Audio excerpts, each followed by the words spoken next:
যদি আমাদের দেহ ফলটাকে তৈরি করা হচ্ছে।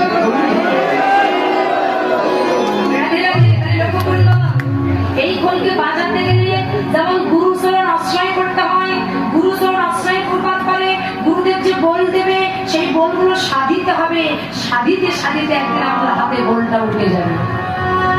বলছে ঠিক তেমনি এই দেহ খোলটাকে বাজাতে গেলে তাকে গুরুচরণ আশ্রয় করতে হয়, আর গুরুচরণ আশ্রয় করবার পরে গুরুদেব যে কর্ণমুহুদারে কাম্বিস্কাম গায়ত্রীর মন্ত্র দেবে, ওই মন্ত্রটাকে তোমাকে জপ করতে হবে। ওই মন্ত্র জপ করতে করতে যদি তোমার দেহের ময়লা পরিষ্কার হয়ে যাবে, সেদিন তোমার ভিতরে বল থাকবে, এই দেহের ময়লা যদি পরিষ্কার হবে, সেদিন তোমার ভিতরে মধুমাখা কৃষ্ণ নামের বল